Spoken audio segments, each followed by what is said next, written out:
Hello children, how are you. आज हम पढ़ेंगे class 10th subject science chapter number 2, acid bases and salt. वैसे तो हम लोगों ने एसिड बेसिस के बारे में क्लास 9th में 8th में काफी कुछ पढ़ रखा है, लेकिन अब हम जो है इस चैप्टर में एसिड और बेस इसके बारे में और ज्यादा डिटेल में पढ़ेंगे।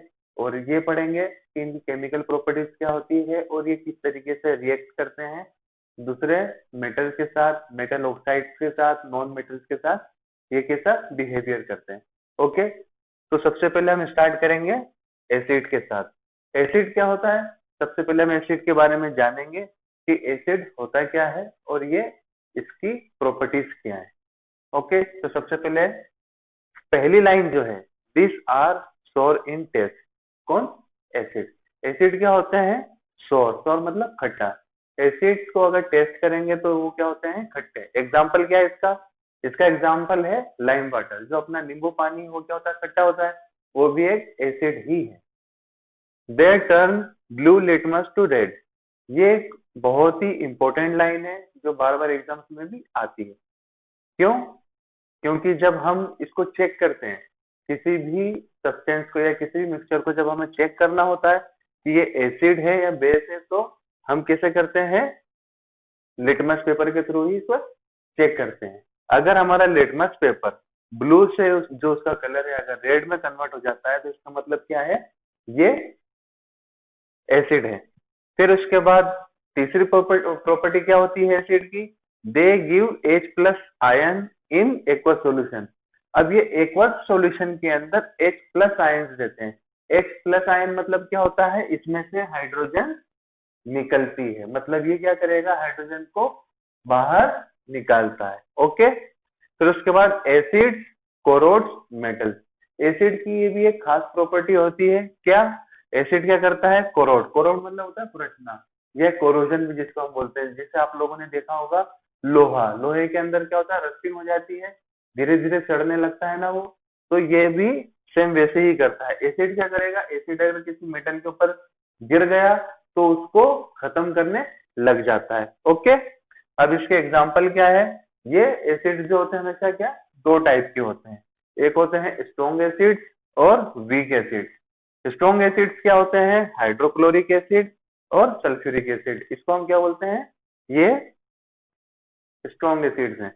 हाइड्रोक्लोरिक एसिड जो होता है हमारे पेट में भी बनता है, जो हमारा खाना डाइजेस्ट कराने में हेल्प करता है। फिर उसके बाद वीक एसिड्स होते हैं। वीक एसिड्स मतलब क्या है? एसिटिक एसिड्स, ऑक्जेलिक एसिड और सिट्रिक एसिड। ये तीनों क्या एग्जांपल्स हैं वीक एसिड्स के बाद। अब इसके बाद दो हमने पार्ट्स में और डिवाइड कर रखा है एसिड्स को। वो कौन कौन से हैं? कॉन्सेंट्रेटेड एसिड्स और डाइल्यूट एसिड। कॉन्सेंट्रेटेड एसिड्स और डाइल्यूट एसिड इसी में ही आते हैं, लेकिन होता क्या है? कॉन्सेंट्रेटेड का मतलब क्या होता है? कॉन्सेंट्रेटेड का मतलब होता है जिसमें H प्लस आयन ज्यादा हो। कॉन्सेंट्रेटेड जैसे नाम से ही पता चल रहा है, क्या होगा इसके अंदर? जो भी सॉल्वेंट है उसके अंदर जो सॉल्यूट है, ठीक है, जो हमारा सॉल्यूशन बनता है ना, सॉल्यूशन के अंदर क्या होता है बच्चों? हमने पहले पढ़ा है, जैसे हमेशा जिस भी सॉल्यूशन के अंदर दो चीजें मिलाई जाती है, एक वन टाइप और दूसरी सेकंड। किसी भी सॉल्यूशन के अंदर दो चीजें होती है, पहला होता है सॉल्यूट और दूसरा होता है सॉल्वेंट। ठीक है, तो इसमें क्या होगा? ये क्या है? सॉल्यूट जो मिलाया जा रहा है। किसके अंदर मिलाया जा रहा है? इसमें मिलाया जा रहा है। अगर सॉल्यूट की मात्रा ज्यादा होगी तो उसको क्या बोलते हैं हम? कॉन्सेंट्रेटेड। और जिसके अंदर सॉल्वेंट की मात्रा ज्यादा होती है उसे हम क्या बोलते हैं? डाइल्यूट। तो डाइल्यूट का मतलब वैसे ही समझ में आ जाता है। डाइल्यूट मतलब क्या होता है? जिसके अंदर पानी की मात्रा ज्यादा हो, लार्ज अमाउंट ऑफ वाटर हो जिसमें, वो क्या होगा हमारा?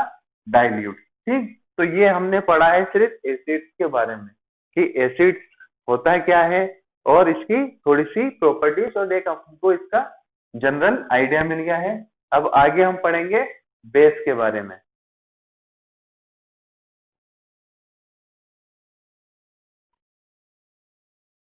अब बच्चों हम नेक्स्ट पढ़ेंगे बेसिस के बारे में। बेसिस क्या होते हैं? Base are bitter in taste. मतलब इनका जो टेस्ट कैसा होता है? बिल्कुल बिटर होता है, बिल्कुल भी मतलब बहुत ज्यादा खराब होता है। They turn red litmus to blue.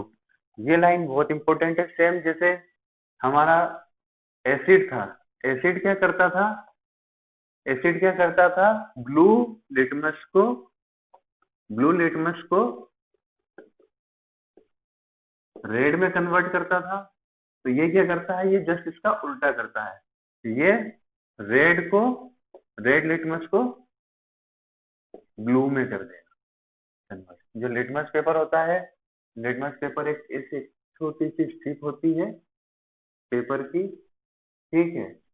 और ये जो इसका शेडेड रीजन होगा, ये एक ब्लू होता है और दूसरी एक स्ट्रिप होती है, वो रेड कलर की होगी, ठीक। लिटमस पेपर की ये रेड कलर की होगी, ये ब्लू कलर की। तो ऐसी दो स्ट्रिप होती हैं, उनकी मदद से हमें ये पता चल जाएगा अगर ये बेस है या लिक्विड है, तो ये एसिड है। इससे हमें पता चल जाता है इसकी हेल्प से। अब इसके बाद they give OH minus ion in aqueous solution. अब माइनस आयन मतलब क्या होता है, माइनस आयन का मतलब होता है कि जो हमारा बेस है, जो हमारे बेस है वो क्या करेगा हमेशा इक्वेशन के एक्वस सॉल्यूशन के अंदर, एक्वस सॉल्यूशन जिसमें वाटर इन्वॉल्व होता है, ठीक है। वाटर के अंदर क्या करेगा, ये OH माइनस आयन देता है, ठीक है। OH माइनस आयन देता है, इस चीज को याद रखना। और जो हमारा एसिड था, एसिड हमेशा H प्लस आयन देता है, ठीक। इस चीज का ध्यान रखना। चौथी प्रॉपर्टी बेस की क्या होती है, चौथी प्रॉपर्टी है सोपी इन टच। ये क्या होगा, सोपी टच का होगा या स्लिपरी। सोपी टच मतलब होता है जैसे ग्रीस की तरह, इसको जब टच करोगे ना थोड़ा चिकनाहट सी आएगी, तो हम क्या लिखेंगे इसमें, इसमें थोड़ा सा चिकनापन होता है, ये थोड़ा सा चिकनापन होता है, ठीक। इसके एग्जांपल्स क्या है, ये भी दो टाइप के होते हैं, स्ट्रॉन्ग बेस और वीक बेस। स्ट्रॉन्ग बेस में NaOH sodium hydroxide, KOH potassium hydroxide और कैल्शियम डाइहाइड्रोक्साइड, ये है CaOH2। और वीक बेसिस में क्या आ जाएगा, NH4OH, ठीक है। अब अल्कलीस, अल्कली भी क्या है, अल्कली भी बेसिस होते हैं। अल्कलीस क्या है, these are the bases which are soluble in water.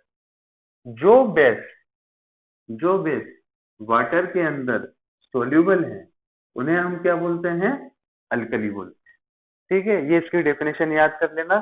For example NaOH, तो यहाँ पे जो NaOH है ये क्या कहलाएगा, अल्कली कहलाएगा, ओके, ठीक। अब इसके बाद हम पढ़ेंगे इंडिकेटर्स के बारे में कि इंडिकेटर्स क्या होते हैं, इंडिकेटर्स क्या हेल्प करते हैं हमारी, ठीक है चिल्ड्रन।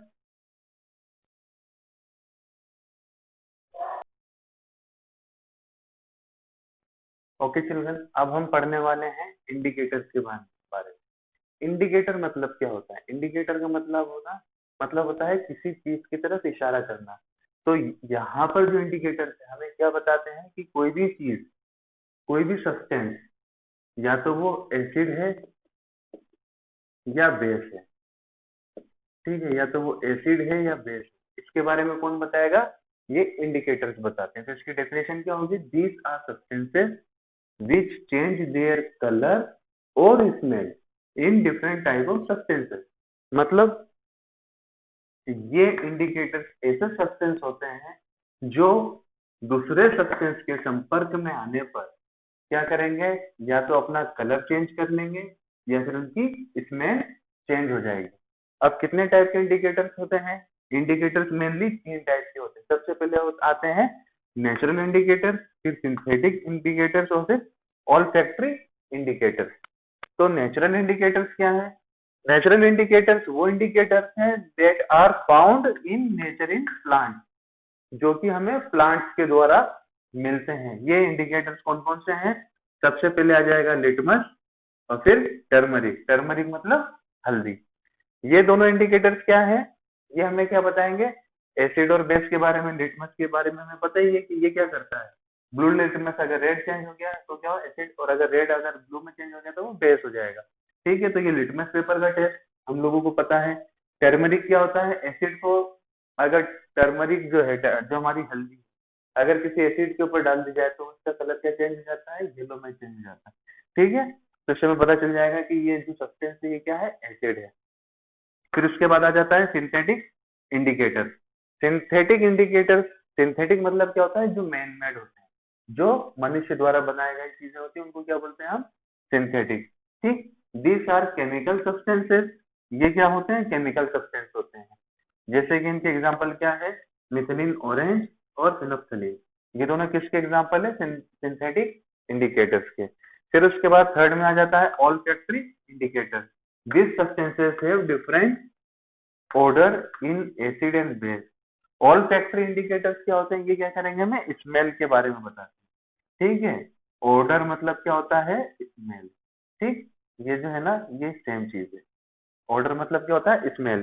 तो हमें स्मेल से पता चल जाएगा कि ये एसिड है या बेस है। इसका एग्जांपल क्या है, वेनिला एसेंस, और दूसरा क्लोव ऑयल, मतलब जो हमारा लौंग का तेल होता है, उससे भी हमें पता चल सकता है कि कोई भी सब्सटेंस एसिड है या बेस है।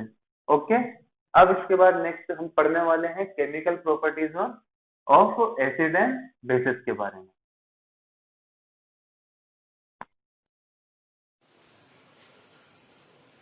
अब हम नेक्स्ट पढ़ेंगे बच्चों chemical properties of acid and bases के बारे में। तो सबसे पहले reaction of metals with acid and base. Metals का रिएक्शन जब हम करते हैं एसिड और बेस के साथ तो हमें क्या मिलता है। तो सबसे पहले इधर देखो, जब हम एसिड और मेटल को जब हम मिलाते हैं तो क्या होता है, उसमें से क्या निकलेगा, सॉल्ट और हाइड्रोजन। क्या निकलेगी, सॉल्ट और हाइड्रोजन। फॉर एग्जाम्पल HCl जो अपना हाइड्रोक्लोरिक एसिड है। हाइड्रोक्लोरिक एसिड को हम Zn मतलब जिंक के साथ जब रिएक्ट कराते हैं, जिंक क्या है, मेटल, ये मेटल है और ये हमारा एसिड है, तो यहाँ पे हमें क्या मिला, ये मिलेगा हमें सॉल्ट। ओके, ये सॉल्ट है और यहाँ पे हमारी गैस, हाइड्रोजन गैस, ये बाहर निकलती है। ओके, फिर उसके बाद सेम ऐसे ही बेस और मेटल, जब बेस और मेटल का रिएक्शन होता है आपस में तो हमें क्या मिलता है, यहाँ पे भी सेम हमें सॉल्ट और हाइड्रोजन ही मिलेगा। क्या मिलेगा, सेम हमें सॉल्ट और हाइड्रोजन ही मिलेगा। इसका एग्जांपल है सोडियम हाइड्रोक्साइड को अगर हम जिंक के साथ यहाँ पर जब रिएक्शन करवाते हैं तो क्या होता है, ये बेस है और ये हमारा मेटल है, तो हमें यहाँ पे क्या मिला, एक नया सॉल्ट मिला और प्लस गैस डिसिपेट हुई। ठीक, अब उसके बाद नेक्स्ट हम आ जाते हैं टेस्टिंग ऑफ हाइड्रोजन गैस। अब सच में इसमें से इस रिएक्शन में हाइड्रोजन गैस निकल रही है कि नहीं निकल रही, ये पता करने के लिए एक हम टेस्ट करते हैं जो हमारी बुक में फिगर नंबर 2.1 के ऊपर दिया हुआ है। उसमें है hydrogen gas released can be tested by bringing burning candle near gas bubbles, it burst with pop sound. तो इसमें क्या लिखा रखा है, इस फिगर में हमें ये बता रखा है कि जब हम क्या करते हैं HCl dilute hydrochloric acid, dilute मतलब मैंने पहले ही बता रखा है, डाइल्यूट मतलब होता है जो जिसके अंदर एसिड की मात्रा थोड़ी कम होती है और पानी की मात्रा थोड़ी ज्यादा होती है, उसे हम डाइल्यूट कहते हैं। तो जब हम डाइल्यूट हाइड्रोक्लोरिक एसिड के अंदर Zn की मतलब जिंक ग्रेन्यूल्स, जिंक ग्रेन्यूल्स मतलब क्या होता है, जिंक की गोलियां, है ना, जिंक की हम गोलियां डालते हैं तो क्या होता है, इसमें से क्या निकलेगा, जिंक क्लोराइड उसमें बनता है और हाइड्रोजन गैस निकलती है। तो हाइड्रोजन गैस को हम क्या करते हैं, टेस्ट ट्यूब में, टेस्ट ट्यूब के अंदर से जैसे वो बाहर निकलती है तो वहां पर क्या करेंगे, एक कैंडल लेकर आ जाएंगे, जहां से गैस निकल रही वहां पर कैंडल लेकर आएंगे जलती हुई। ठीक है, ब्रिंगिंग बर्निंग कैंडल, जलती हुई कैंडल लेकर आएंगे उन गैस बबल्स के पास में। तो जैसे हम उसके पास लेकर आएंगे बबल्स के पास, तो वो क्या होंगे, एकदम ऐसे ब्लास्ट हो जाएगी और उसमें से पॉप का साउंड आता है। ठीक है, तो ये क्या है, इससे हमें ये पता चल गया कि वो जो गैस निकल रही है वो कौन सी गैस है, हाइड्रोजन गैस है। ओके चिल्ड्रन, अब हम इसके बाद नेक्स्ट टॉपिक पढ़ेंगे कि मेटल कार्बोनेट्स के साथ एसिड कैसे रिएक्ट करते हैं।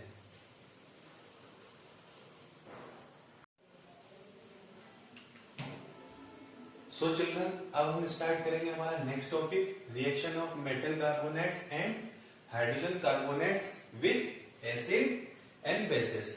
तो हमने अभी तक क्या पढ़ा था? हमने ये पढ़ा था reaction of metals with acid and bases. अब हम आगे पढ़ने वाले हैं कि मेटल के कार्बोनेट्स और मेटल के हाइड्रोजन कार्बोनेट्स के साथ एसिड और बेस कैसा रिएक्शन करते हैं और उससे हमें बाय प्रोडक्ट्स क्या क्या मिलते हैं। तो सबसे पहले हम पढ़ेंगे एसिड के बारे में। हमेशा एसिड्स में क्या होता है, एसिड जब भी मेटल कार्बोनेट या हाइड्रोजन कार्बोनेट के साथ रिएक्ट करता है तो हमें मिलता है सॉल्ट, कार्बन डाइऑक्साइड और H2O या फिर वाटर। ठीक है, इसका एग्जांपल क्या है? HCl, हाइड्रोक्लोरिक एसिड को जब हम सोडियम कार्बोनेट के साथ रिएक्ट कराते हैं तो हमें मिलता है NaCl। ठीक है, NaCl मतलब sodium chloride, CO2 carbon dioxide और H2O मतलब वाटर।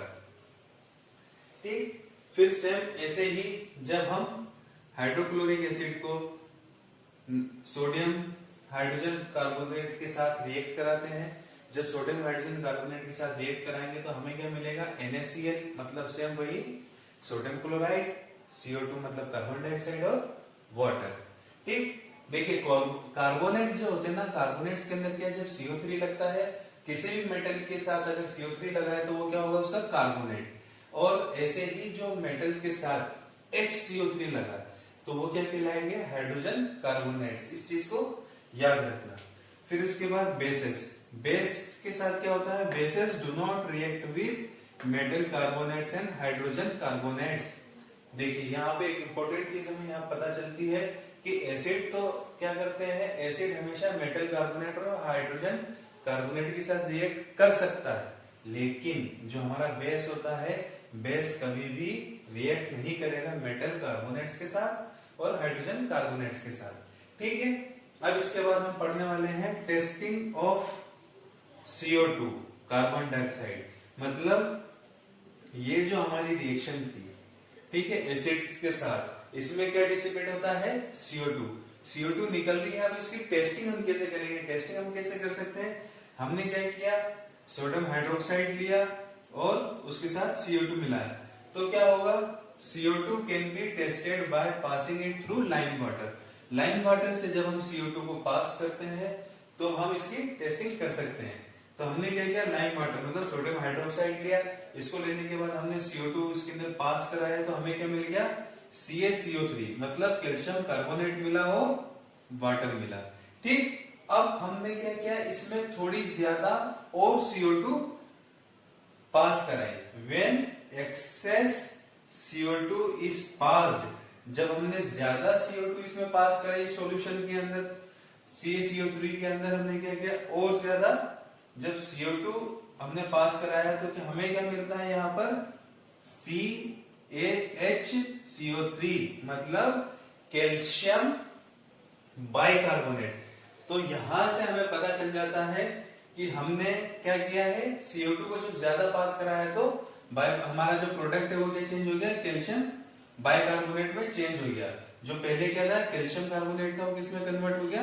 कैल्शियम बाइकार्बोनेट में। तो इससे हमें क्या पता चलती है? CO2 की प्रेजेंस यहाँ पर हमें पता चलती है। ओके चिल्ड्रन, आई होप आप लोगों को ये समझ में आया होगा। नेक्स्ट हम पढ़ने वाले हैं कि एसिड और बेस जब आपस में एक दूसरे से रिएक्शन करते हैं तो क्या होता है, हम ये चीज पढ़ेंगे। Okay,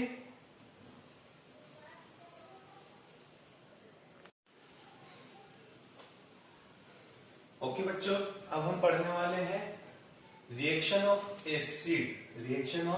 acid and base with each other. जब एसिड और बेस एक दूसरे के साथ रिएक्ट करते हैं तो क्या होता है? देखो, जब एसिड और बेस एक दूसरे के साथ रिएक्ट करते हैं तो हमें क्या मिलता है प्रोडक्ट में? सॉल्ट और water. For example HCl, HCl hydrochloric acid है, NaOH सोडियम हाइड्रोक्साइड, ये दोनों मिलकर क्या करेंगे? ये हमारा एसिड है, ये बेस है, इन्होंने क्या दिया हमें प्रोडक्ट? NaCl, वो क्या है? सॉल्ट है प्लस वाटर। ठीक है, अब इसमें आगे इसी चीज को हम क्या बोलते हैं, न्यूट्रलाइजेशन रिएक्शन, मतलब एक दूसरे को न्यूट्रल कर देना, ना तो ये रहा ना ये रहा, दोनों ने कुछ और ही बनाया, ठीक है। तो एक दूसरे को इन्होंने क्या कर दिया, आपस में कैंसिल कर दिया। तो उसी कैंसिल को हम इंग्लिश में दूसरे वर्ड से क्या बोलते हैं, न्यूट्रलाइजेशन, मतलब एक दूसरे की प्रॉपर्टीज को उन्होंने खत्म करके तीसरी चीज बना दी। तो न्यूट्रलाइजेशन रिएक्शन क्या होती है, when acid and base react to form water and salt is called as neutralization reaction. तो न्यूट्रलाइजेशन रिएक्शन क्या है, जब भी एसिड और बेस आपस में रिएक्ट करते हैं और हमें क्या देंगे, वाटर और सॉल्ट देंगे, तो वो क्या कहलाएगी, न्यूट्रलाइजेशन रिएक्शन। और इस रिएक्शन में एक चीज और होती है, it involves H+ and OH ions to generate water. देखो हमने पहले पढ़ लिया है इसी चैप्टर में कि H+ आयंस कौन देता है, हमें एसिड देता है, एसिड से हमें क्या मिलता है, H+ आयन मिलते हैं, और OH कहां से मिलता है, हमें बेस से मिलता है ना, बेस से हमें OH- आयंस मिलते हैं, और H+ हमें कहां से मिलेगा, एसिड से मिलेगा। तो ये दोनों मिलके हमें क्या देते हैं, H+ OH आयंस देते हैं, जो कि क्या बनते हैं, आगे चल के वाटर बनते हैं।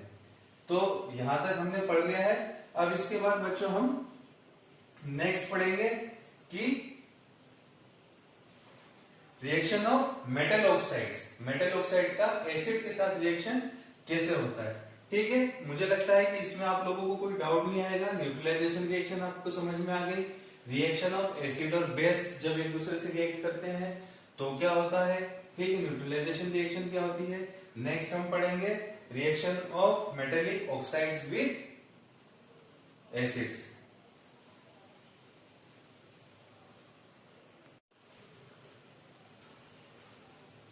तो बच्चों अब हम पढ़ने वाले हैं reaction of metallic oxides with acid and bases में। तो सबसे पहले हम पढ़ेंगे एसिड्स के साथ मेटेलिक ऑक्साइड का रिएक्शन, फिर उसके बाद हम पढ़ेंगे बेस का नॉन मेटेलिक ऑक्साइड्स के साथ कैसे रिएक्शन होता है।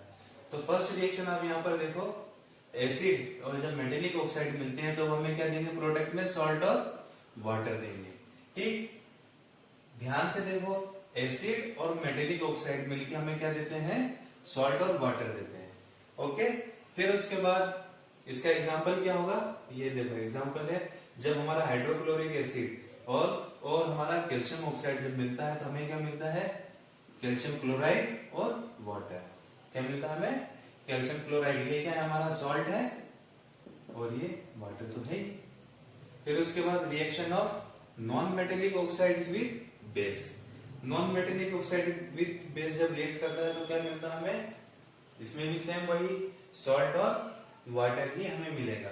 इसका एग्जांपल कैल्शियम हाइड्रोक्साइड और जब CO2, ये नॉन मेटेलिक ऑक्साइड है ना, ठीक। जब ये नॉन मेटेलिक ऑक्साइड है, इसके साथ इसका रिएक्शन होगा कैल्शियम हाइड्रोक्साइड के साथ, तो ये हमें क्या देगा, कैल्शियम कार्बोनेट, क्या देगा हमें,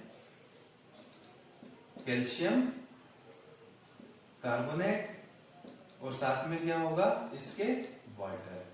तो हमें सेम चीज मिली, ये देखो यहाँ पे भी सॉल्ट मिला, यहाँ पे भी सॉल्ट मिला, यहाँ पे भी वाटर मिला, और यहाँ पे भी हमें वाटर मिला, ठीक। तो इससे हमें ये पता चल गया कि मेटेलिक ऑक्साइड हो या नॉन मेटेलिक ऑक्साइड हो, जब मेटेलिक ऑक्साइड एसिड के साथ रिएक्ट करेंगे तो सॉल्ट प्लस वाटर मिलेगा, नॉन मेटेलिक ऑक्साइड बेस के साथ रिएक्ट करेंगे तो हमें क्या मिलेगा, सेम वही सॉल्ट और वाटर ही मिलेगा। ओके चिल्ड्रन, अब हम इसके बाद पढ़ने वाले हैं क्या, एसिड और बेस में आखिर क्या चीजें कॉमन होती हैं, ठीक है।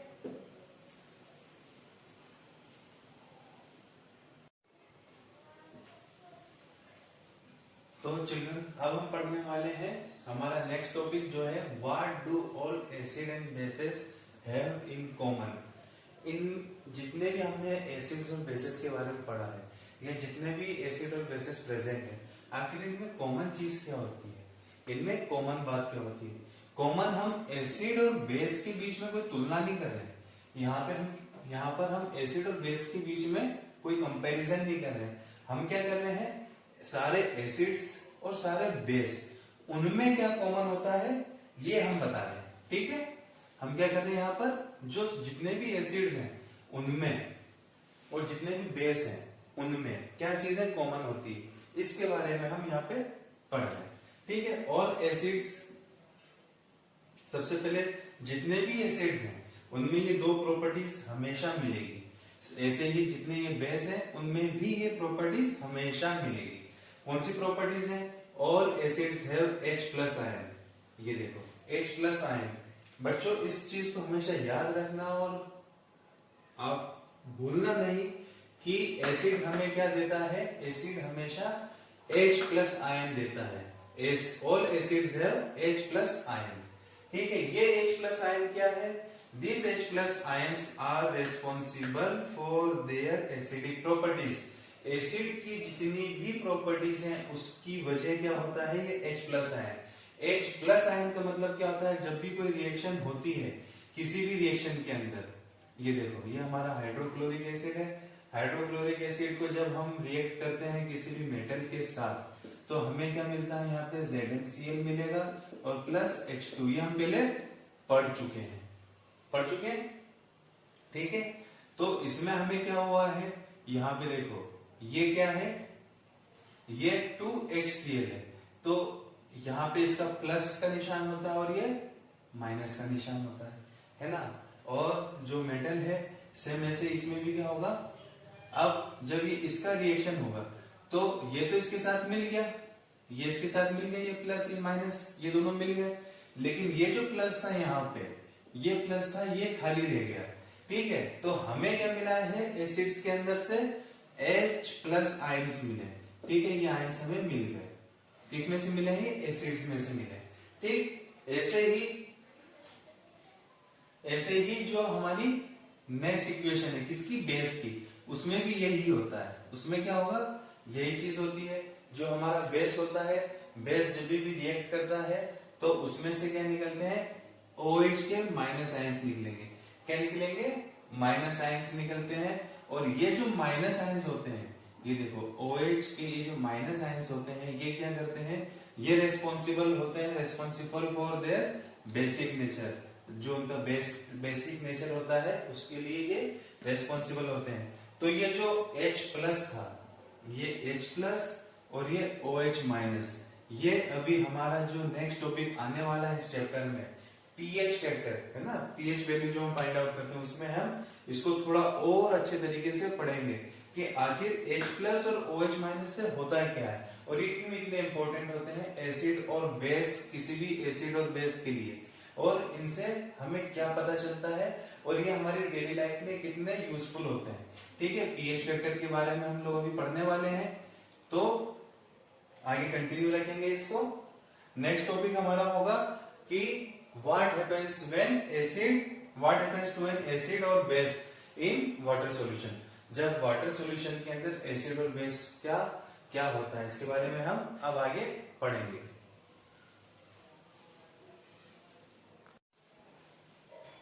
ओके, तो चिल्ड्रन अब हम पढ़ने वाले हैं acid and base in water solution. मतलब what happens when water is added to acid and base. जब भी हम वाटर को ऐड करेंगे एसिड और बेस के साथ तो क्या होता है ये हम पढ़ेंगे। देखो एसिड, ये एसिड है, H+ आयंस देता है, इसमें हमने वाटर मिलाया तो ये हमें क्या देगा? H3O हाइड्रोनियम आयन देगा। क्या देगा? हाइड्रोनियम आयन देगा। इसका एग्जांपल ये देखो, यहाँ पर जब हमने हाइड्रोक्लोरिक एसिड को वाटर के साथ रिएक्ट कराया तो ये क्या मिला हमें? यहाँ पर हाइड्रोनियम आयन मिला और ये क्लोरीन मिल गया। ठीक है, अब यहाँ पर एक चीज देखने वाली है कि H+ जो आयन होता है, ये जो H+ आयन होता है ना, ये कभी भी अकेले नहीं होता है, अकेले फॉर्म में नहीं होगा। कैन नॉट एग्जिस्ट अलोन, ये कभी भी अकेले फॉर्म में नहीं होता है क्योंकि ये हाईली रिएक्टिव होता है। H+ आयन क्या होता है? हाईली रिएक्टिव होता है। तो ये क्या करेगा? जैसे ही H+ आयन बनेगा ना तो ये फट से जाएगा और इसके साथ रिएक्ट करेगा H2O के साथ। H2O के साथ रिएक्ट करेगा ये, तो यहां से अपने को क्या मिल जाता है? H3O+। ठीक है, ये मिल जाएगा। तो ये क्या हो गया? कभी भी अकेले नहीं होता है, हमेशा ही किसके साथ? वाटर के साथ रिएक्ट करके क्या बनाएगा? हाइड्रोनियम आयन बनाता है। सेम ऐसे ही क्या होता है? Base. bases when dissolved in water gives OH ions। हमने ये देखा था कि बेस जब भी वाटर के साथ डिसॉल्व होते हैं तो क्या देते हैं, OH माइनस आयंस देते हैं। हमेशा ध्यान रखना माइनस किसके साथ आएगा, OH के साथ, और प्लस किसके साथ आएगा, H के साथ। ठीक है, अब ये देखो यहां पर ये एग्जांपल है, ये एग्जांपल देखो NaOH सोडियम हाइड्रोक्साइड जब वाटर के साथ रिएक्ट करता है तो हमें क्या मिलता है, Na प्लस और OH माइनस। ये देखो ये माइनस, OH माइनस मिलेगा। ठीक है, ये हमने पढ़ लिया। अब इसके बाद यहां पर ये डेफिनेशन ये हम पहले पढ़ चुके हैं, एक बार वो रिपीट करा देता हूं कि जो भी base which are bases which are soluble in water are called alkalis। इसका याद रखना, ये डेफिनेशन है एल्कलीज की कि जो भी बेस वाटर में डिसॉल्व होते हैं उन्हें हम क्या कहेंगे, एल्कलीज कहेंगे। ठीक है, क्या कहते हैं, एल्कलीज कहते हैं। अब इसके बाद एक डेफिनेशन और है डाइल्यूशन। डाइल्यूशन डाइल्यूशन क्या होता है, हमने स्टार्टिंग में इस चैप्टर के स्टार्टिंग में एक चीज पढ़ी थी, कॉन्सेंट्रेटेड एसिड और डाइल्यूट एसिड, ये हमने पढ़ा था।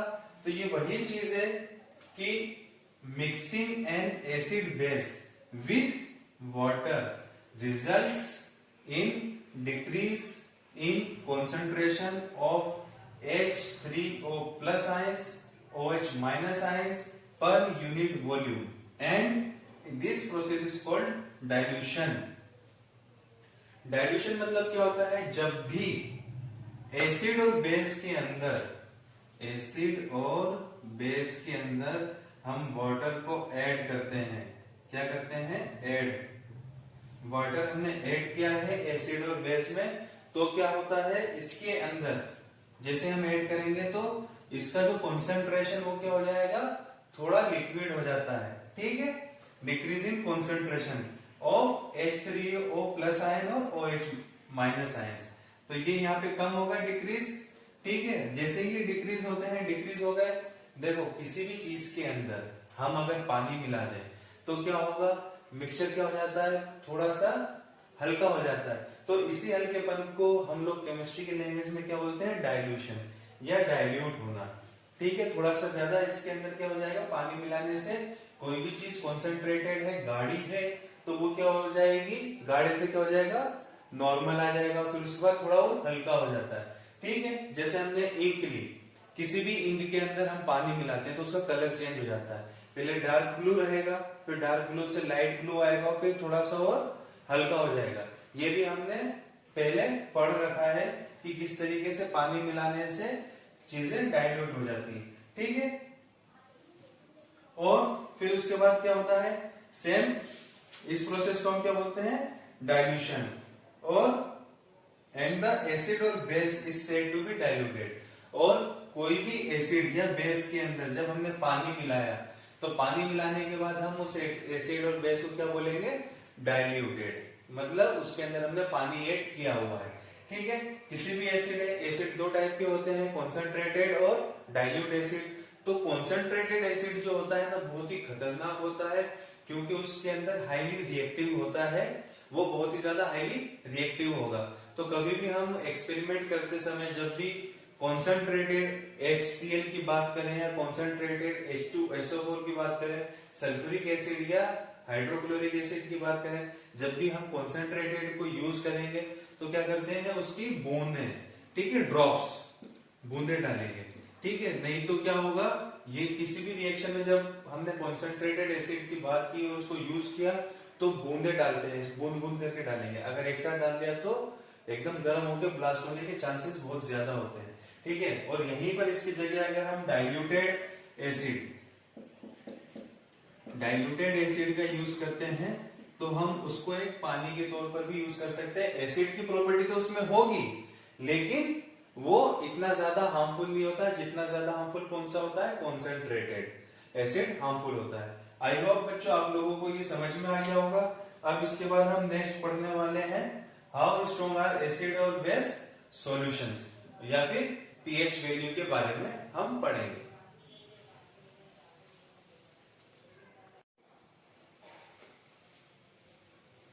ओके, तो चिल्ड्रन अब हम पढ़ने वाले हैं यूनिवर्सल इंडिकेटर के बारे में।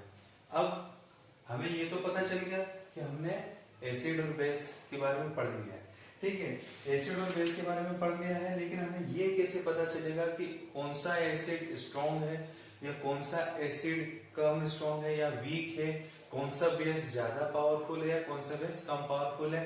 और जैसे हमारे पास अगर दो एसिड्स हैं, ठीक है, मान लो हमारे पास कितने दो एसिड्स हैं, तो इनमें से कौन सा स्ट्रॉन्ग है और कौन सा वीक है, ये हमें कैसे पता चलेगा। तो इसके लिए हमने क्या किया, एक यूनिवर्सल इंडिकेटर का यूज किया। यूनिवर्सल मतलब जो हर जगह काम आ सके, ऐसा इंडिकेटर हम यूज करते हैं। तो ये क्या है, it is a mixture of several indicators. ये क्या है, मिक्सचर है सेवरल इंडिकेटर्स का, जो क्या करता है, जो शो करता है different colours. It shows different colours and different concentration of H plus ions in the solution. तो किसी भी सॉल्यूशन के अंदर कितने H प्लस आयंस हैं, उसके ऊपर ये हमें बता देता है कि ये चीज क्या होगी, बेस है या फिर क्या होगी, एसिड होगी। ओके, जैसे कि अब हम यहां पे अगर देखते हैं तो हम क्या पढ़ रहे थे, हम ये पढ़ रहे थे कि जो हमारा यूनिवर्सल इंडिकेटर है ये किस पे डिपेंड करता है, concentration of H plus ions के ऊपर डिपेंड करेगा। अब ये देखो यहाँ पर एक स्केल है जो हमारी बुक में भी दी हुई है। हमारी बुक में ये दे रखी है पेज फिगर नंबर 2.7। कितना है ये, फिगर नंबर 2.7। तो फिगर नंबर 2.7 के अंदर देखो क्या दिखा रहा है हमें कि जो गैस्ट्रिक जूस है इसकी पीएच वैल्यू क्या है, 1.2। लेमन जूस है उसकी पीएच वैल्यू है 2.2। फिर उसके बाद जो हमारा प्योर वाटर है, प्योर वाटर जो और हमारा ब्लड है इसकी है 7 या 7.4 एक्यूरेट अगर हम देखेंगे। जो मिल्क ऑफ मैग्नीशिया है इसकी पीएच वैल्यू है 10 और सोडियम हाइड्रोक्साइड की लगभग 14 पीएच वैल्यू है, ठीक है। तो अब हमें इस फिगर से क्या पता चल रहा है, हमें इस फिगर में देखो देखने वाली चीज ये है, सबसे पहले जो सेंटर है 0 से लेके 14 के बीच में 7 सेंटर में आ गया। तो प्योर वाटर की जो पीएच वैल्यू है, प्योर वाटर की पीएच वैल्यू क्या है, 7, ठीक है, ये मान के चलते हैं 7.4 है, हमने इसको 7 ले लिया, ठीक। अब 7 से जिसकी पीएच वैल्यू कम होगी मतलब 0 से लेकर और 6 के बीच में होगी, वो हमारे एसिड्स होंगे। और उन एसिड्स के अंदर क्या होगा, एसिड्स के अंदर H प्लस आयंस ज्यादा होंगे। जो H प्लस आयंस होंगे वो क्या होंगे, ज्यादा होंगे, इंक्रीज होंगे। सेम ऐसे ही जो हमारे 8 से लेके 14 तक, ठीक, 8 से लेके 14 के बीच में जो पीएच वैल्यू होगी वो क्या होगी, बढ़ रही है। लेकिन यहाँ पे क्या हो रहा है, ये हमारे बेस होंगे और इसमें क्या हो रहा है, जो H प्लस आयंस हैं ये क्या हो रहे हैं, डिक्रीज हो रहे हैं, ठीक। तो मैंने यही चीज लिखी है यहाँ पे कि जो 0 से लेकर 6 के बीच में, 0 से लेकर 6 के बीच में एसिडिटी मतलब एसिड नेचर इंक्रीज होगा और H प्लस आयंस ये बढ़ेंगे। फिर उसके बाद 8 से लेके 14 के बीच में बेसिक नेचर इंक्रीज होगा और H प्लस आयंस क्या होंगे, डिक्रीज होंगे, ठीक है।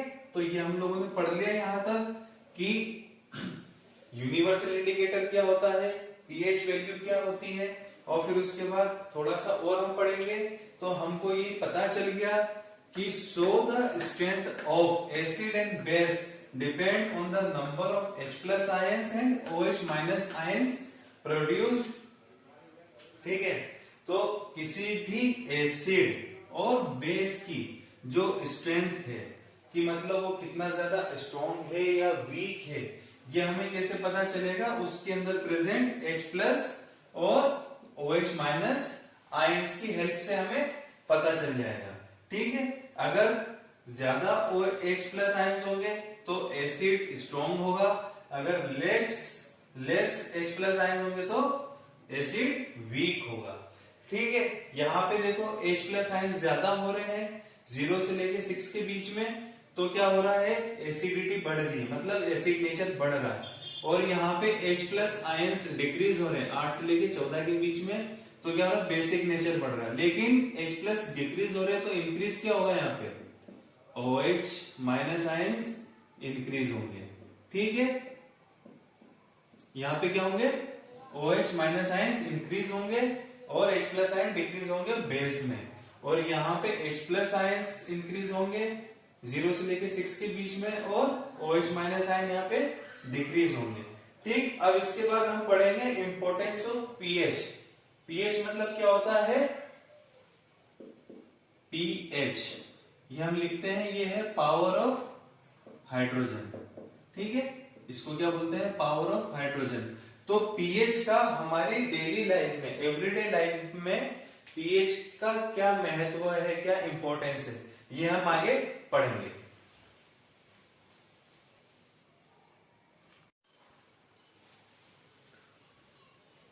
ओके बच्चों, तो अब हम पढ़ने वाले हैं importance of pH in everyday life.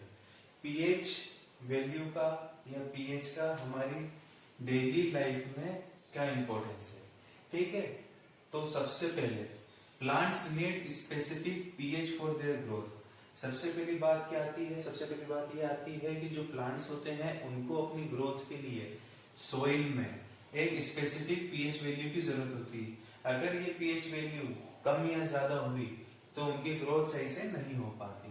ठीक, फिर उसके बाद अवर स्टोमक प्रोड्यूसेस HCl। आप लोगों को ये पता ही है कि हमारी स्टोमक जो हम खाना खाते हैं वो कैसे डाइजेस्ट होता है, HCl की मदद से होता है, हाइड्रोक्लोरिक एसिड की मदद से होता है। लेकिन कभी कभी हम लोगों को क्या हो जाती है, एसिडिटी हो जाती है। तो ये जो एसिडिटी होती है इसको हम कैसे कम करते हैं, इसको हम करते हैं with the help of antacid. हम कौन सी चीजें लेते हैं, एंटासिड्स लेते हैं।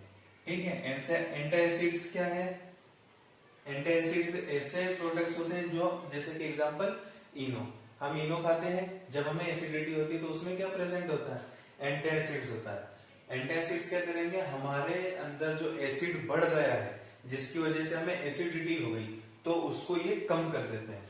और ये एंटासिड्स हमने अभी पहले पढ़ा ही था कि एंटासिड्स क्या आते हैं, इसका एक बेस्ट एग्जांपल होता है मिल्क ऑफ मैग्नीशिया। ठीक है, मिल्क ऑफ मैग्नीशिया है, ये हमने अभी पढ़ा था, जिसकी पीएच वैल्यू कितनी होती है, 10 होती है। ये मिल्क ऑफ मैग्नीशिया क्या करता है, एंटासिड्स का काम करता है जो कि बेसिक होता है नेचर में।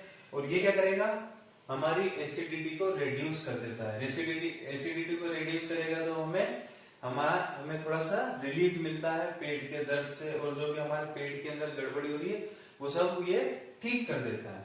फिर उसके बाद our body works between pH value 7 या 7.8। हमारी बॉडी को काम करने के लिए कितने पीएच वैल्यू की जरूरत होती है, 7 से 7.8 के बीच में। तो ये जो वर्क होता है, ये वर्क किस पे है, जो पीएच वैल्यू ये हमें कहां से मिलेगी, एक तो वाटर में होना चाहिए और दूसरा ब्लड में। तो ब्लड और वाटर की पीएच वैल्यू कितनी होगी, 7 और 7.8 के बीच में होनी चाहिए, तो हमारी बॉडी सही से फंक्शन करती है। अब जो बारिश होती है, बारिश, rain with pH value less than 5.6 is called acid rain. Acid rain, कोई भी बारिश एसिड रेन कब कहलाती है, वो तब कहलाती है जब भी उसकी पीएच वैल्यू क्या होगी, 5.6 से कम हो जाएगी। तो हम ये कैसे पता करेंगे, जो भी बारिश हो रही है उसके पानी को लेकर उसका पीएच वैल्यू नापेंगे, अगर वो 5.6 से कम हुआ तो वो क्या कहलाएगी, एसिड रेन कहलाएगी। ठीक, अब इसके बाद नेक्स्ट पॉइंट आता है, tooth decay starts when pH of mouth is less than 5.5। आप लोगों को पता है हमारी बॉडी के अंदर जो सबसे हार्डेस्ट मटेरियल होता है, हार्डेस्ट सब्सटेंस होता है, वो कहाँ होता है, वो हमारे दांतों में होता है। कहाँ पर होता है, हमारे दांतों में होता है। और उसको हम क्या बोलते हैं, उसको हम बोलते हैं कैल्शियम हाइड्रो ऑक्सी पेटिट। ठीक है, कैल्शियम हाइड्रो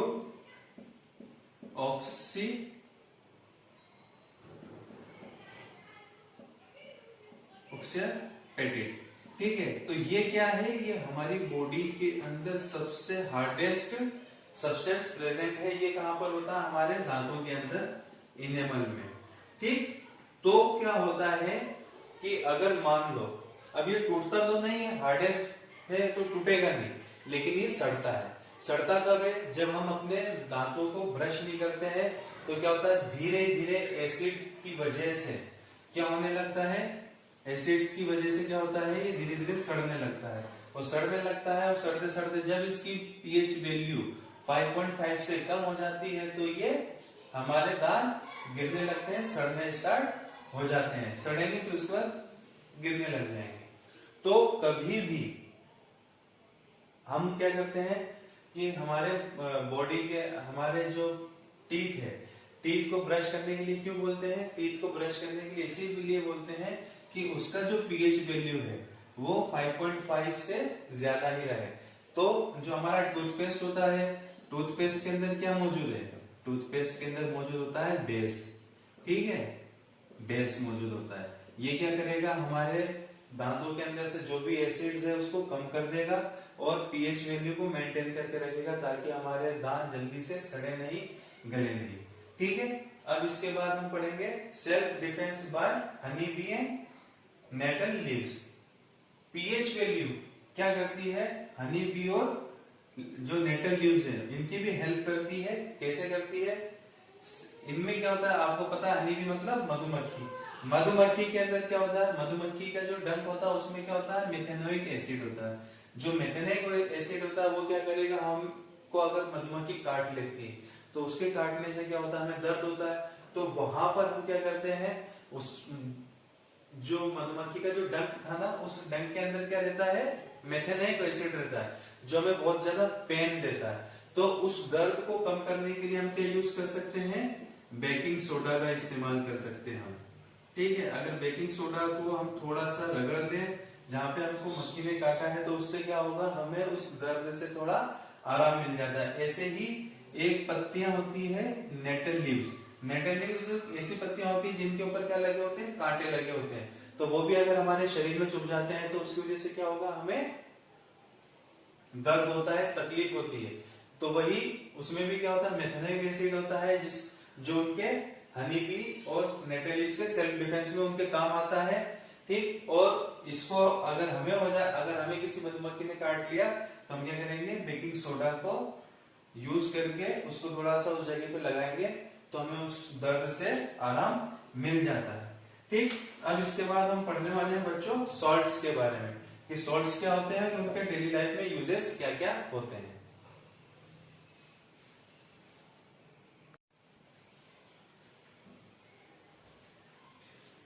तो चिल्ड्रन अभी तक हमने क्या पढ़ा है, अभी तक हमने ये पढ़ लिया है एसिड और बेसिस के बारे में। अब हम पढ़ने वाले हैं उनका जो एसिड और बेसिस के अंदर हमने ये भी पढ़ा था कि सॉल्ट्स निकलते हैं। तो वो जो सॉल्ट्स हैं, उन सॉल्ट्स का हमारी डेली लाइफ में क्या काम है, कॉमन सॉल्ट्स का क्या काम है। ठीक है, common salt raw material for chemicals. ठीक, द कॉमन सॉल्ट दस obtain is an important raw material for various material of daily use. जो सॉल्ट्स हैं, कॉमन सॉल्ट है, वो क्या है, एक इंपॉर्टेंट रॉ मटेरियल है, जो भी आइटम हम डेली यूज में इस्तेमाल करते हैं उनके लिए। अब हम डेली यूज में क्या क्या इस्तेमाल करते हैं, such as salts like sodium hydroxide, baking soda, washing soda, bleaching powder and many more. तो ये जो है सोडियम हाइड्रोक्साइड है, बेकिंग सोडा है, वॉशिंग सोडा है।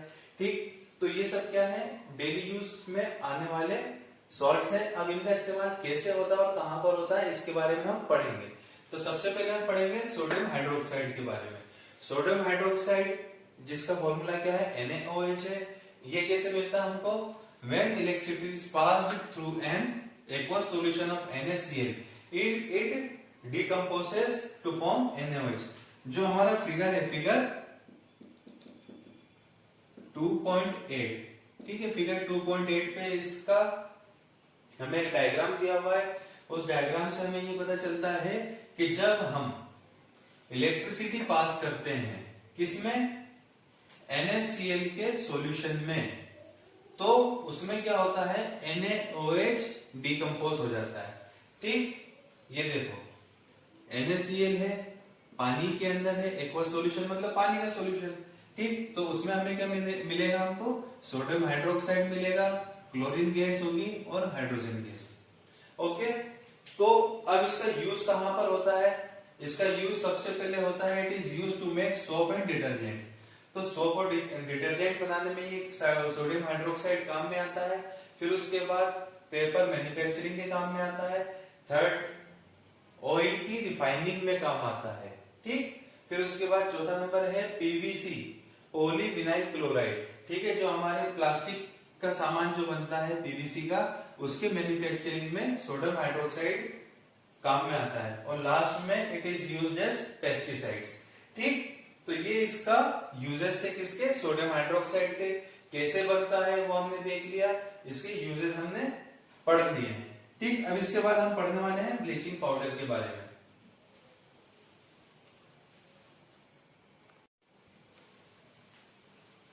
ओके चिल्ड्रन, तो अब हमने लास्ट रिएक्शन में पढ़ा था कि किस तरीके से हमारी जो रिएक्शन है उसके अंदर क्या निकलता है, Cl2 भी निकलता है, और फिर उसके बाद H2 भी निकलता है ना, और फिर उसके बाद NaOH।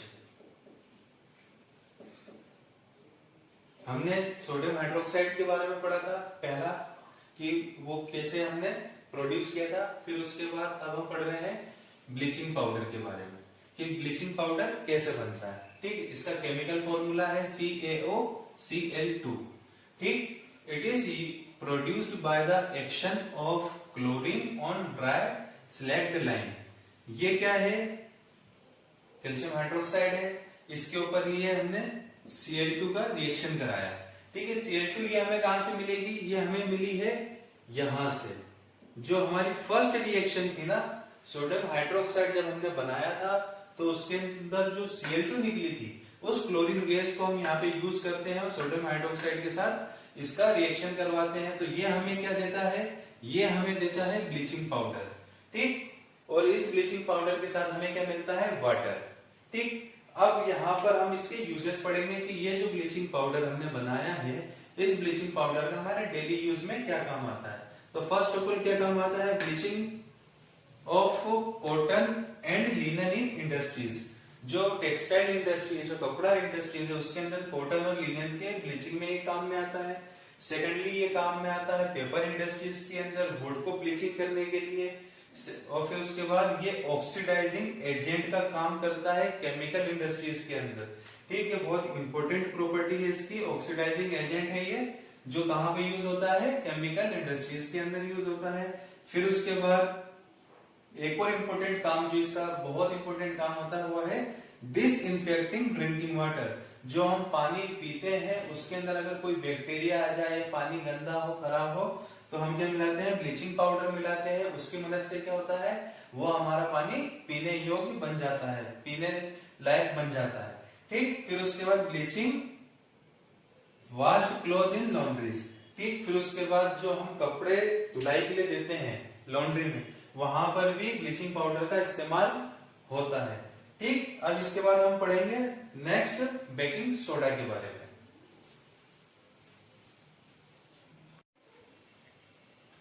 ओके चिल्ड्रन, तो अब हम पढ़ेंगे हमारा तीसरा सॉल्ट, वो है बेकिंग सोडा, जिसको हम बोलते हैं NaHCO3 sodium hydrogen carbonate.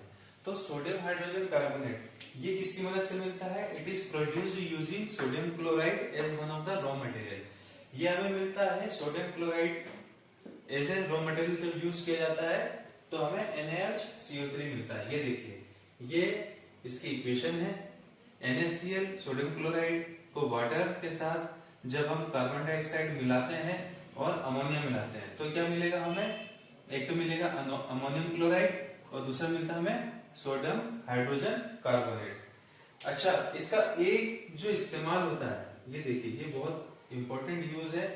NaHCO3 को जब हम हीट करते हैं तो ये हमें देता है सोडियम कार्बोनेट, H2O और CO2। क्या देता है हमें? Sodium carbonate Na2CO3 H2O CO2। और ये जो इसकी प्रॉपर्टी है, जो CO2 ये जो जनरेट करता है, ये जो निकालता है CO2, ये CO2 कहाँ काम में आता है?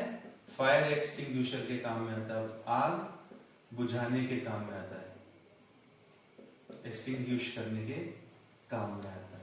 ओके, तो NaHCO3 जो पढ़ रहे हैं बेकिंग सोडा, तो इसका सबसे पहला यूज हमें यही पता चल गया कि जब भी हम NaHCO बनता ये ऐसे है, ठीक, ये बनने की प्रोसेस है और उसका यूज कहाँ पे आता है? सबसे पहले यूज हमने यही पढ़ लिया है कि जब भी हीट मतलब आग, जब भी इसको आग मिलती है तो क्या होता है, ये आग को वहां से जितनी भी CO2 ये जो इसके अंदर CO2 होता है, CO2 क्या है? ये आग को बुझाता है ना। कार्बन डाइऑक्साइड क्या है? ऑक्सीजन से आग जलती है और कार्बन डाइऑक्साइड से आग बुझती है। तो NaHCO3 को जब भी आग या हीट मिलती है तो ये CO2 प्रोड्यूस करता है और ये CO2 आग को बुझाने के काम में आती है, ठीक। तो इसका एक यूज तो ये हो गया जो हमने पढ़ लिया, यूज्ड इन फायर एक्सटिंग्विशर। एक काम इसका जो हम पढ़ते हैं वो है as ingredient anti acids. Anti acids हमने पढ़ा था। एंटी एसिड्स क्या होते हैं? कभी भी हमारे पेट के अंदर जब ज्यादा एसिड बन जाता है, जो हाइड्रोक्लोरिक एसिड ज्यादा बन जाता है तो उसकी वजह से हमें क्या होती है? एसिडिटी होती है। तो उस एसिडिटी के असर को कम करने के लिए हम एंटी एसिड का यूज करते हैं और वो एंटी एसिड क्या है? यही है NaHCO3 जो हमें इनो वगैरह में मिलता है, ठीक। फिर उसके बाद इसका तीसरा यूज कहां पर आता है? For making baking powder. Baking powder कैसे बनता है? बेकिंग सोडा और टार्टरिक एसिड को मिलाकर बनता है। और ये जो बेकिंग पाउडर है ये कहाँ यूज होता है? यूजेस ऑफ बेकिंग पाउडर क्या है? Used in bread and cake.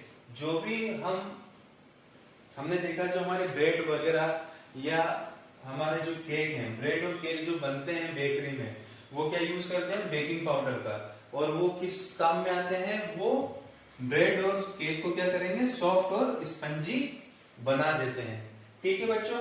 तो ये हो गया हमारा बेकिंग सोडा के बारे में, कैसे बनता है ये हमने देख लिया, इसके यूजेस हमने पढ़ लिए हैं, ठीक। अब इसके बाद हम पढ़ेंगे अगले सॉल्ट के बारे में जो है वॉशिंग सोडा। वॉशिंग सोडा का केमिकल फॉर्मूला क्या होता है? Na2CO3 10H2। और ये हमें कहां से मिलेगा वॉशिंग सोडा? ये हमने पिछली इक्वेशन पढ़ी थी बेकिंग सोडा की, ठीक है। उसी में से ही हमें एक प्रोडक्ट मिला था सोडियम कार्बोनेट, ठीक है। ये जो सोडियम कार्बोनेट था यही है वॉशिंग सोडा। अब इसको क्या करते हैं? Na2CO3 को जब हम वाटर के साथ रिक्रिस्टलाइजेशन करते हैं तो हमें इसका वॉशिंग सोडा का एक्चुअल फॉर्म मिल जाता है, ठीक। तो सबसे पहले क्या किया हमने? हमारे बेकिंग सोडा को हीट किया तो हमें Na2CO3 मिला। फिर Na2CO3 को हमने क्रिस्टलाइजेशन किया तो हमें वॉशिंग सोडा मिलेगा। अब वॉशिंग सोडा का इस्तेमाल कहां पर होता है डेली यूज में? सबसे पहले इसका यूज होता है ग्लास फैक्ट्रीज में, सॉप फैक्ट्री में और पेपर इंडस्ट्रीज में, यहाँ पे ये इस्तेमाल होता है। फिर उसके बाद मैन्युफैक्चरिंग ऑफ बोरेक्स में काम में आता है। और मोस्ट इंपोर्टेंट काम, ये डेली यूज के काम कहां पर है? Cleaning agent in kitchen. ये किचन में भी वॉशिंग सोडा काम में आता है, साफ सफाई के। और फिर उसके बाद लास्ट में रिमूविंग हार्डनेस ऑफ वाटर। जो हमारा हार्ड वाटर होता है उसको क्या करता है? ये सॉफ्ट बना देता है, हार्डनेस को रिमूव कर देता है और फिर वो हमारे काम में आता है। ओके, ये हो गया हमारा वॉशिंग सोडा के बारे में। अब इसके बाद नेक्स्ट हम पढ़ेंगे लास्ट हमारा प्लास्टर ऑफ पेरिस के बारे में।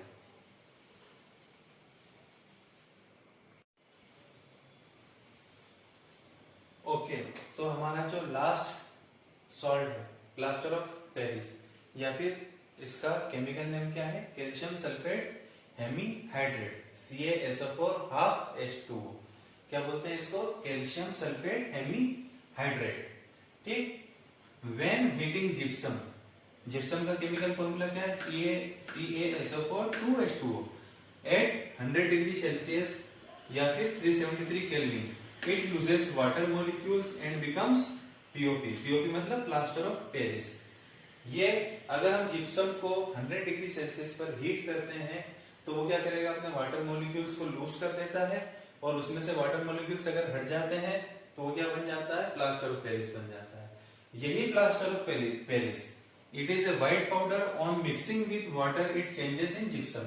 और दोबारा अगर हम इसके अंदर प्लास्टर ऑफ पेरिस के अंदर थोड़ा सा पानी मिला दें तो ये वापस किस में कन्वर्ट हो जाएगा, जिप्सम में कन्वर्ट हो जाता है। ये देखिए, ये इसकी इक्वेशन है, ये इसकी इक्वेशन है। ये हमारा कैल्शियम सल्फेट हेमीहाइड्रेट जिसके अंदर हमने वाटर मिला है, तो ये वापस क्या बन गया, जिप्सम बन गया। ठीक, अब इसके यूजेस कहां कहां पर आते हैं? इसके यूजेस सबसे पहले आते हैं डॉक्टर्स जो हड्डियां जोड़ते हैं, doctors using it to support fractured bones, जो हमारी हड्डियां टूट जाती है उनको सपोर्ट देने के ये काम में आता है। ठीक, फिर उसके बाद टॉयज बनाने के, डेकोरेशन मटेरियल बनाने के काम में आता है प्लास्टर ऑफ पेरिस। ठीक है, और लास्ट में किसी भी सरफेस को स्मूथ करने की, मतलब समतल या चिकना करने के ये काम में आता है। तो ये हमने हमारे सॉल्ट्स के बारे में पढ़ लिया, जो हमारे 5 सॉल्ट्स थे। ठीक, और यहाँ पे ये हमारा चैप्टर फिनिश हो जाता है। अब इसके बाद इसके क्वेश्चन आंसर मैं आपको पीडीएफ में दे दूंगा। Thank you children.